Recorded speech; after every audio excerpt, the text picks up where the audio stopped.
Hello, everyone. Thanks for coming to this session. This is session on music and AI.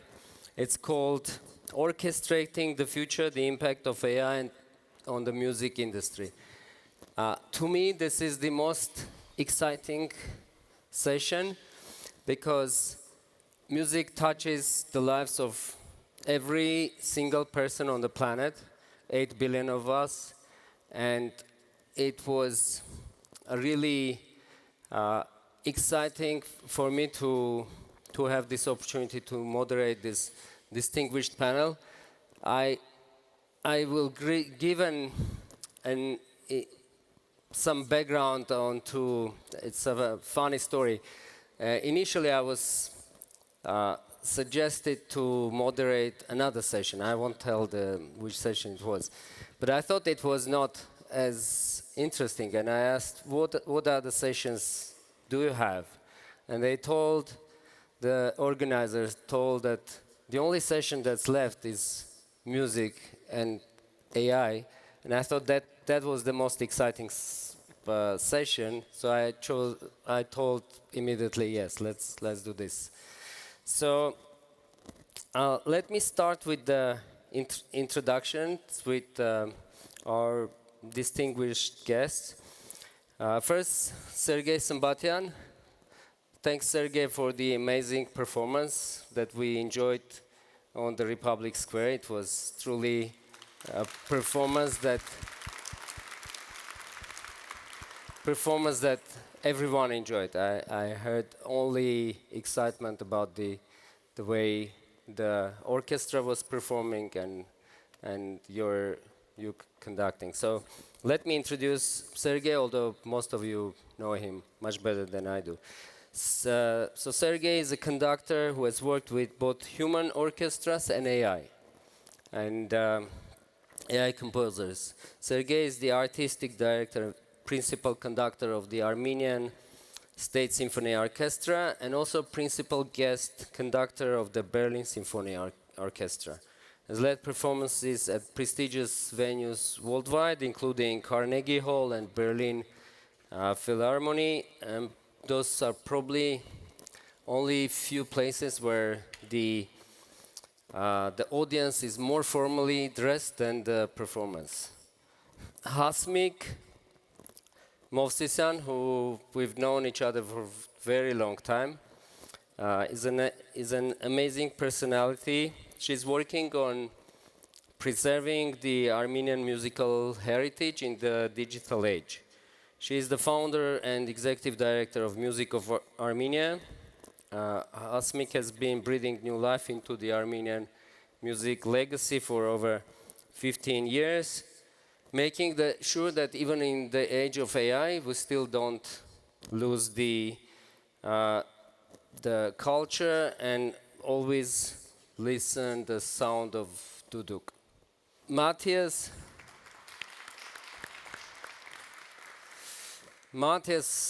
Roder, again, we met a couple of years ago in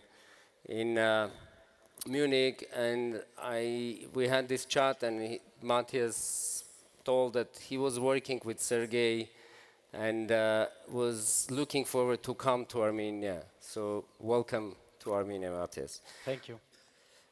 Matthias is pioneer in music technology. He is the managing director of the Karajan Institute and founder of the Karajan Music Tech Conference. As you know, Karajan is Armenian. Joke. We had this joke yesterday. Bridging the gap between classical music and cutting-edge technology.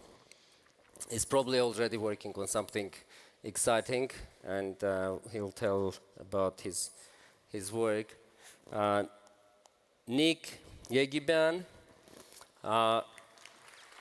welcome Nick, is an Armenian singer, songwriter, and producer known for his versatile work across genres.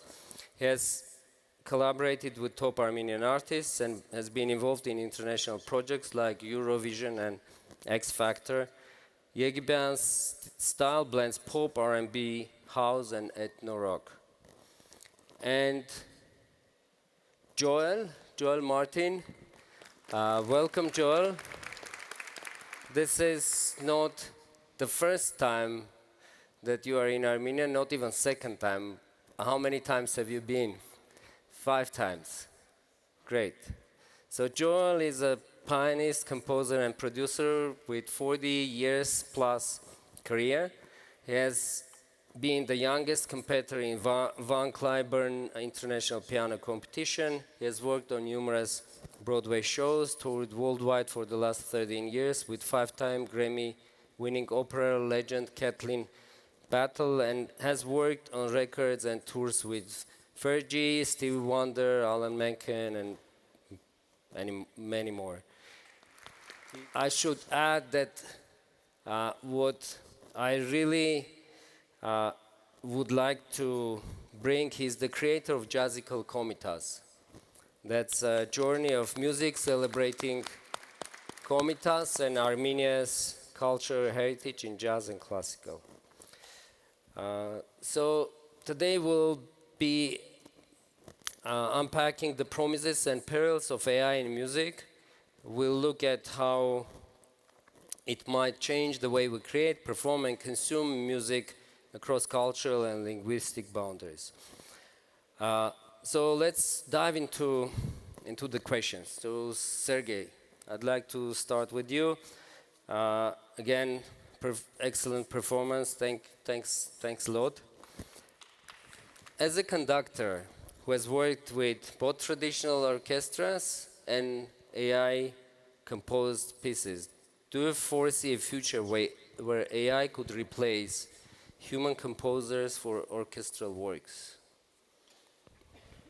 Thank you very much for mentioning our opening concert, and I'm very happy that everyone enjoyed the concert, first of all, and even during the concert there was a presence of some technology that's visual, what we can see. And speaking about AI and music, I can just share my ideas and experience, what we did. Even I have to mention also last successful story of WCIT in 2019, back then. So we have incredible results, and even until now, so we need to mention them. What we did until now, that's the highest point in classic the music field, what was created. And of course, as a musician, so for me it's very hard to think about emotional side. So if I can compare real music, real orchestra, real sound, or real, composer's score with AI, so this discussion that we always have with Matthias. But of course, when you want to develop something, you need to go deeper. That's the valuable story of AI. So I will never let me even think about to describe and to share with you my ideas on how AI should develop our life and our perception. But when you go deeper and want to enrich the idea of development of musical construction, let's say AI processes, you need to go deeper to understand. So with the knowledge of the thousands of scores what we did last 5 years ago, so it was incredible. So for us, for the team of composers, engineers, involved team, developers, let's say one word, we realized how deep and how simple is the Armenian music structured. So what we call Armenian music and what we hear as a call Armenian music. So it's so structured and it's so linked with our identity. So after 4 months, we realized what to train to receiving Armenian music from the machine, AI. So that was incredible. And even now, so we are involved as the Armenian State Symphony Orchestra. I'm very proud that we are involved in 2 international projects going now on the way to announce. It's about AI. It's about learning how music can create emotions and what we feel. What you feel when you're listening to the opening, the concert, and what I feel is totally different. But how to measure the emotion from the music, because there is in the score and the classic music, that's the only field where you need a transformer. If you compare all arts in general, visual art, architecture, so for the classic music, you need a performer. And when there is a performer, so it's a big question during the performing, how AI can help us to understand deeper the score. That's really important, and that's the magical process that brings me into this world, let's say. Now in nowadays we can call it world, and I'm very proud that Armenian Orchestra State Symphony involved in the projects related with AI, and soon we will discuss also this with Matthias, how we can develop even more. So basically, when you want to develop AI in the way of classic music, you need to go deeper and you understand many layers that you can just hear. But when you theoretically go there, it's phenomenally interesting. And you mentioned about measuring the score. What is the method of measuring score personalized to every person? For me, the method is very individual. That's the question. So when you're hearing the Scriabin poem of ecstasy or Tchaikovsky number 5, so it's different of understanding the music. But there is my vision is that all music can be measured, and it can be transformed with other ways, not only sound. There is a few ways to send the message coming from the musical emotion, and that's a big topic to discuss and develop. But that's the perfect process when you realize what you are doing. So going deeper, what I'm trying to mention. So when you go deeper, you realize that how many interesting stories are underlined of the musical score. Okay, yeah, amazing. Joel, I'd like to continue with you. Can you tell about how you learned about komitas, and also how do you compose music based on komitas style? Hello. Yes. First of all, thank you for having me. Komitas came by accident a little bit over 5 years ago. I'm not going to tell the full story, but basically I was at a party, and after I played, a woman came up to me, Emma Arakeli, and said, you should be playing the music of komitas. And I said, well, what is komitas? And she said, that is not a what, it is a he. And proceeded to tell me the story. About 6 months later, I still had not listened to the music of Armenia and komitas, and so I decided to listen, and I thought it would just be 15 minutes. It ended up being 2 hours. And I called my family aside and I said, now you must listen to this man, this magic. And ever since then, the music of Armenia and komitas has been very much a part of my very existence.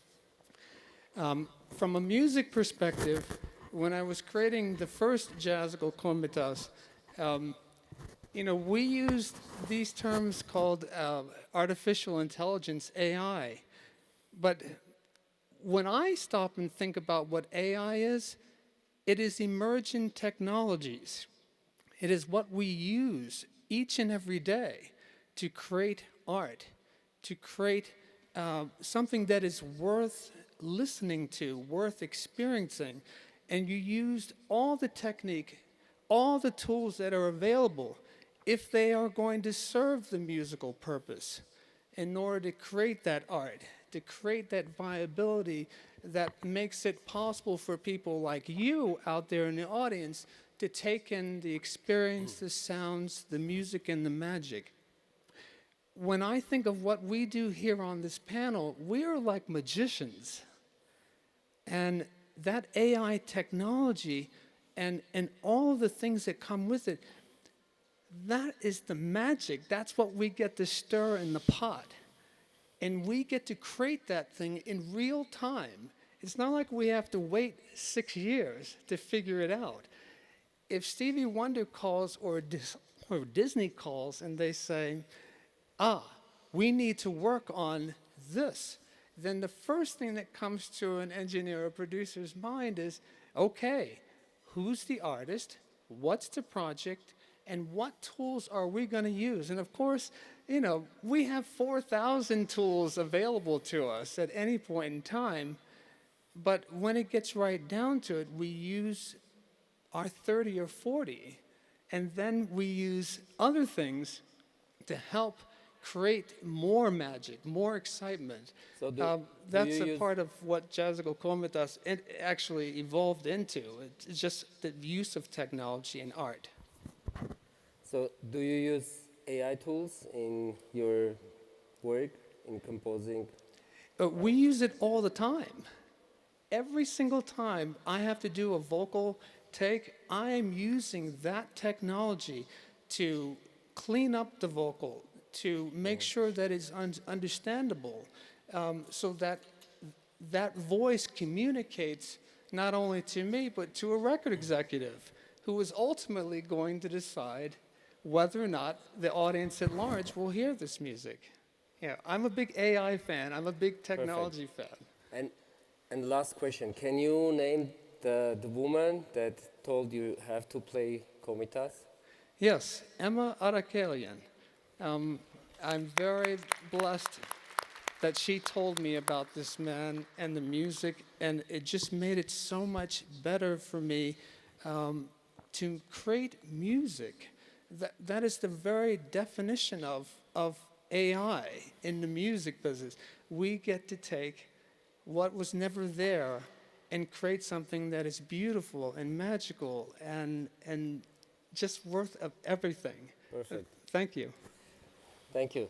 And Hasmikjan, as someone dedicated to preserving and promoting Armenian music, how do you see AI affecting the culture and the traditions that we have? Hello, everyone, and thanks for having me here. Before we came on stage, Joel and I were having a conversation about this. And I remember that when I founded Music of Armenia in 2008, that is when the music industry was literally collapsing. The music industry as such that we know, the traditional music industry, and everything was being digitized thanks to Napster, MySpace, YouTube, Facebook, and so on and so on. And it was a very hard time because we had to understand how to generate income and how the digital platforms influence the music industry. So what's happening with AI now is something that we went through back in 2008. Well, 2008 was the kind of marking, if you will, the milestone, right? Because it started a bit earlier. Napster, for example, started much earlier. For those of you who might not know what Napster, it was an illegal platform. Back then it was illegal, from which you could download MP3 versions of everybody's songs illegally for free. This was before Spotify or any other streaming platforms. I'm open to AI for many reasons because I think, as with everything, the future of everything is in progress. However, it needs to be regulated and it needs to be used properly. But as Joel said, the more tools we have, the more we can create. And for example, I'm very happy to say that my very good friend, Sergey, who's sitting next to me, as I was at the Republic Square and I watched the visual effects, I'm very proud to say that the same company, which is an Armenian company called Duduk, they generate real-time AI-generated visuals as you perform music. We recently closed Yerevan Music Week, which is a showcase festival and a music industry conference. And the same company did the closing concert on the 15th of September. So we shared the same AI company to produce the same visuals for our music. So I think it is very good that we make use of those tools and we make our performances much more interesting and much more appealing, because if we can imagine, obviously the music spoke for itself and we had chills, especially during Mansourian. However, the visuals really did make the whole show even more so magical, as Joel was saying. So I think magic is the word, right? And then the emotion that comes with it. So I am all for all kinds of progress and technology developments if it respects music, because we, as we say in Armenia, չմոռանանք ինչի համար ենք հավաքվել. Essentially, it's all about music, right? So yeah, if it respects the music, I'm fine with that. Perfect. Do you think AI can help to create more cultural traditions or bring those traditions that are lost or somehow forgotten? With regards to the Armenian heritage or in general? Armenian heritage. Right. I can give a perfect example. First of all, Music Over Me happened to me by chance. I used to work at the American Embassy in London, where I lived, and I spoke barely any Armenian. And Music Over Me happened to me by chance because I wanted to help Armenia, and somehow because I love art and music, I created it. However, throughout the last 15, almost 16 years that Music Over Me has been existed, I have created Sayat Nova Festival, Yerevan Duduk Festival, Sharakan Festival in Tatev Monastery, Yerevan Music Week, Kanans Yerashtaka Miamsiak, or Women's Musical Month. And I've realized one thing.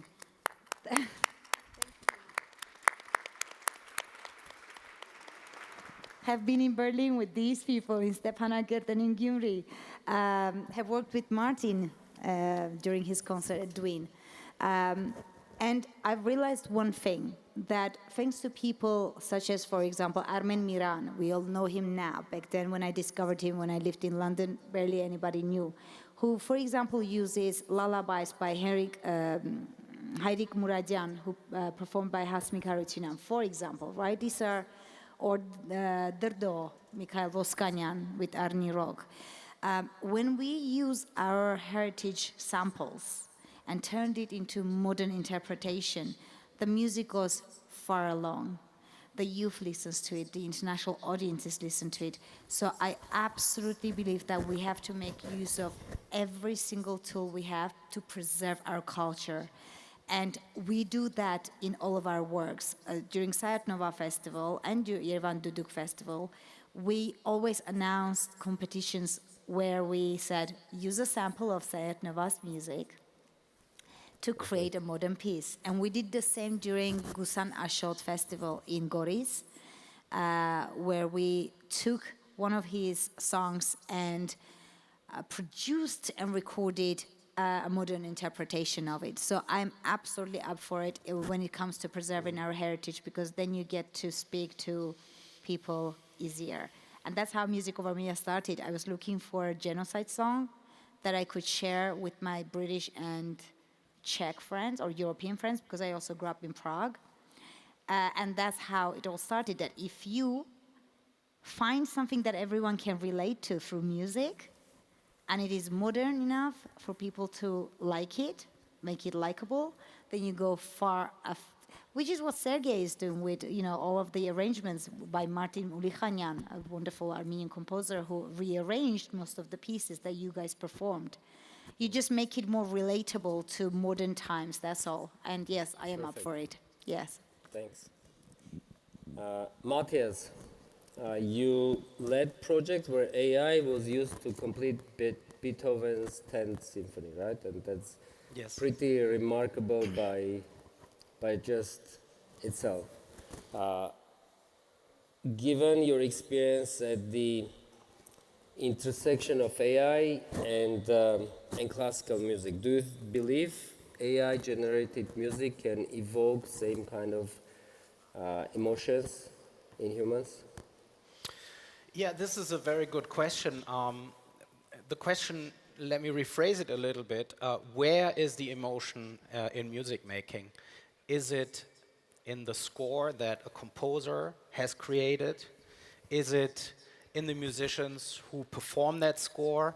Or is it in the audience that listens to the music in a very particular moment of time together with the musicians? Perhaps it's a little bit of everything, but I think the primary seat of emotion in music is really in the audience. And when you listen to music that moves you, this is where the emotion comes to life. Can an AI create music that triggers certain kinds of emotions in the audience? Absolutely, it can. It can do it like any good composer can do it.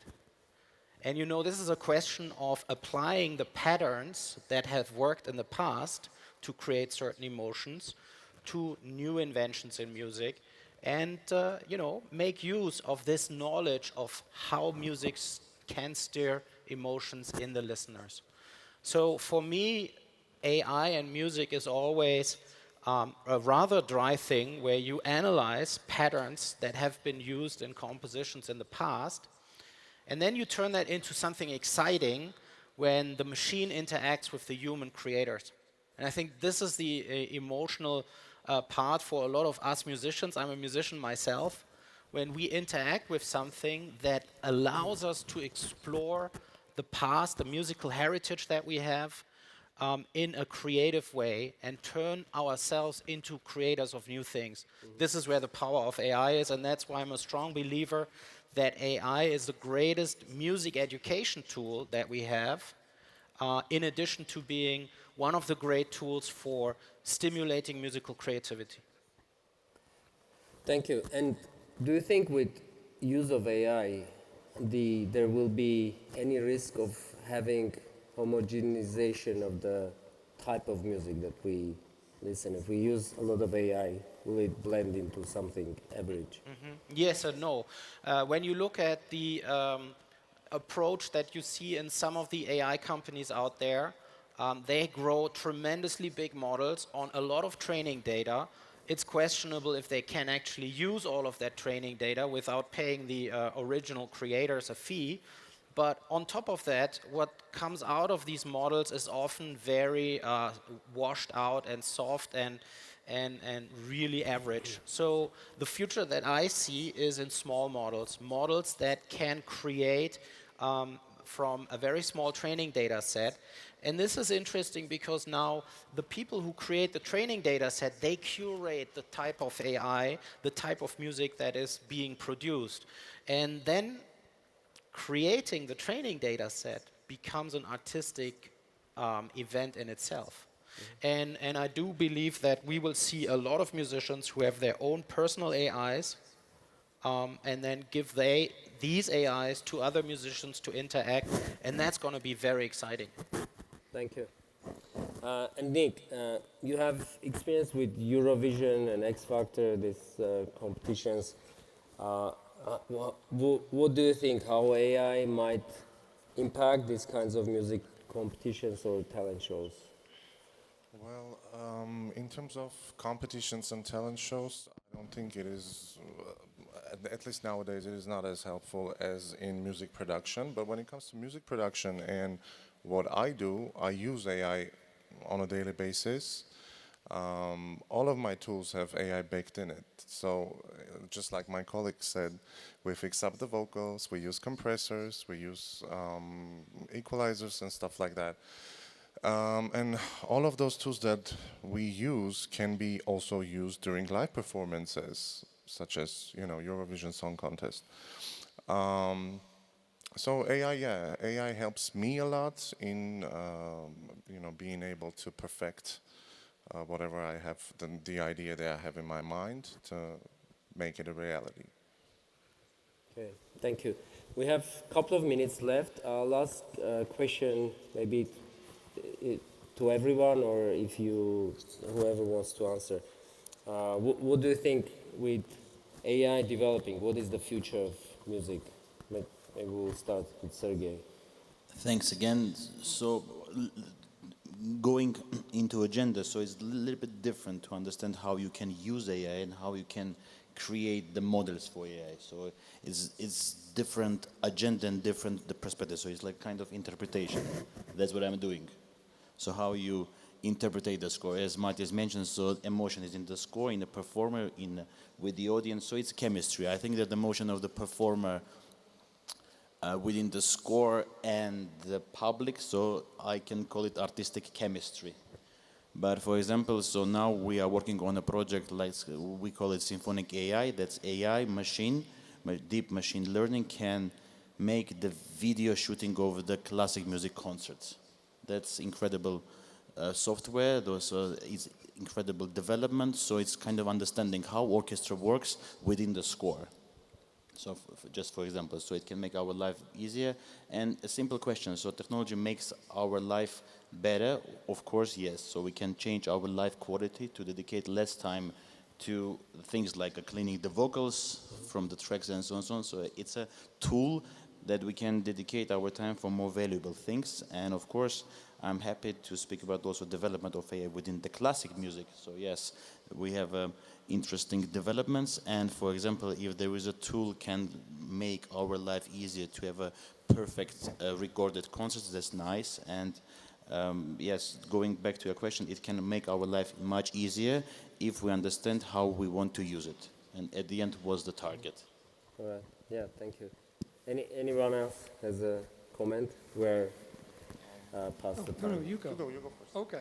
I was just going to say that the future of AI, it will always be here with us. Since the dawning of time, of recorded music, we have been using this technology. It took someone, a lot of inspiration to develop what would become the LP. It would be the same inspiration that would determine radio waves that are sent from one part of the country to another.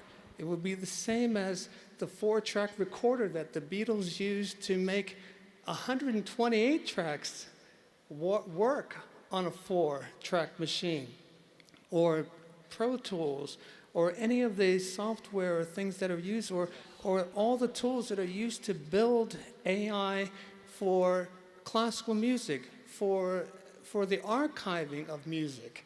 I actually just met last night a woman whose husband works at the Komitas Museum, and his job is to take AI and digitize all the works of Komitas, and then set up a whole cycle of musicians and recordings that you can cross-reference for almost any piece that was ever recorded by Komitas, so that you can actually hear many different performances of this, and then and so forth. I guess what my point is that this will always be here, and there will always be someone who pushes the envelope that makes you want to do more and do better, and use whatever is available, and dream about the things that matter, so that as time evolves, our music making gets better, our classical audiences get better, our jazz audiences. And now I'm going to give it to my learned colleague, who I know has so much to say on this and is just being very shy right now. I just wanted to say that in terms of music creation, AI actually, to be honest, does whatever I do on the same level as I can do it now. Because, for instance, well, I'm an arranger and a music producer, right? So a singer, a couple of weeks ago, brought me a demo that was made by AI from scratch, just with typing keywords and whatever he had in mind. It was so powerful, it was so beautifully done, like almost impeccable. It gave me goosebumps. And if I didn't know that it was created by AI, it's amazing. And whatever AI does right now, I'm just scared to be left out of work. That's it. Can I jump in there? Yeah, please. And let's finish in 1 minute. Okay, I'll be brief. First of all, I think it's beautiful that you say that the AI can do it on the same level as you do. But I also would like to take away the fear from you, because I do believe that we're just going through this phase where music is changing tremendously. Remember when you go to a museum and you see a Jackson Pollock painting, and a lot of us have probably thought, like, I could do the same. Yeah, you could, but you didn't. You didn't. Yes. And this is the thing. And now we hear a great song and we say, oh, I could do the same. Yes, but you didn't. You didn't have the idea, you didn't have the vision, and this is what being an artist is all about. And the AI is not taking that away from us, so I see a future where more and more people will be Jackson Pollocks or Michael Jacksons and so on, and the AI is helping them, so what's bad about that? Thank you. Thanks. On that positive note, let me thank again all the panelists, and thanks everyone. Thank you. Thank you. Thank you. Thank you for inviting.